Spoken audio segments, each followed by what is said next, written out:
In the Roman Empire, taxation was a cornerstone of state power and administration, serving as the lifeblood of the imperial economy and the essential mechanism through which the vast machinery of government, the legions, and public works were maintained. The origins of Roman taxation can be traced back to the early Republic, when citizens paid a direct tax known as the tributum, primarily to fund military campaigns.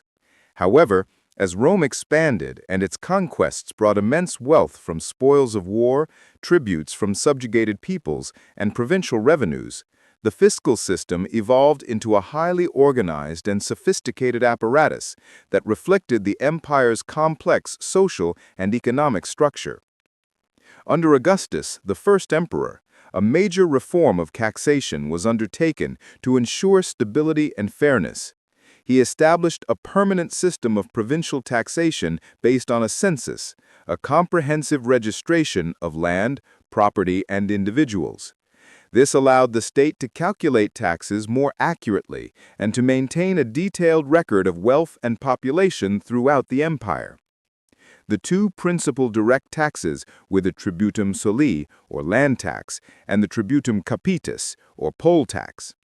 The tributum soli was assessed according to the size, fertility, and productivity of the land, with regional variations depending on local conditions. It was often paid in money, but in less monetized areas it could be paid in kind, with grain or other produce delivered to state granaries. The tributum capitis was a personal tax levied on individuals, slaves, and sometimes even animals, varying according to one's social rank and occupation. In addition to these direct taxes, Rome levied a wide range of indirect taxes that touched nearly every aspect of daily life. The portoria, or customs duties, were collected on goods entering or leaving cities, ports, and provincial borders, usually amounting to between 2.5% and 5% of the value of the goods. There was also a sales tax on certain transactions, a 5% inheritance tax introduced by Augustus to fund military pensions, and taxes on the manumission of slaves, marriages, and legal documents. In Egypt, one of the most heavily taxed provinces, fiscal obligations included taxes on cooking oil, land leases, and even professions. Roman citizens in Italy were largely exempt from direct taxation during the early empire, a privilege that reflected their status as members of the imperial heartland, while provincial populations bore the heavier fiscal burdens. However, as imperial expenditures grew, particularly the cost of maintaining frontier garrisons, paying the legions, and funding the imperial court, this distinction gradually eroded and the tax privileges of Italians diminished. Tax collection in the early period was outsourced to private contractors known as publicani, often members of the equestrian class, who bid for the right to collect taxes in a given region. While this system provided immediate revenue for the state, it was prone to corruption and abuse, as the publicani frequently overtaxed populations to secure their profits. Under the empire, particularly from Augustus onward, the government increasingly centralized tax collection, placing it under the supervision of imperial procurators and provincial governors to ensure greater fairness and accountability. The census and cadastral surveys, detailed maps of land ownership, were periodically updated to maintain accuracy and to prevent evasion.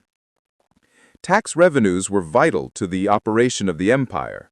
They funded the salaries of soldiers, the construction of roads, bridges, aqueducts, temples, and amphitheaters, and the maintenance of public baths, granaries, and harbors.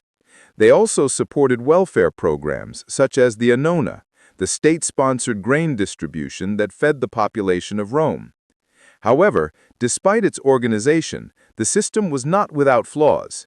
In the later empire, as economic conditions worsened and the costs of defense increased, taxation became increasingly burdensome. The debasement of currency, inflation, and the decline of trade meant that many taxpayers could no longer meet their obligations. The state often demanded payment in gold or silver, but money was scarce, forcing many peasants to sell their land or fall into debt. To ensure a steady tax base, the government eventually tied peasants to their land, a practice that foreshadowed the medieval system of serfdom. In some regions, heavy taxation and corrupt local officials led to revolts, as in Egypt and Gaul. Nevertheless, the Roman fiscal system remained one of the most advanced of antiquity, with a degree of bureaucratic sophistication unmatched by most pre-modern societies. Through its censuses, detailed record-keeping, and administrative hierarchy, the empire managed to sustain a vast and diverse population for centuries. The Roman approach to taxation, combining direct levies on land and people with indirect taxes on commerce and property, set a precedent for later European states and left an enduring legacy in the development of public finance and state administration.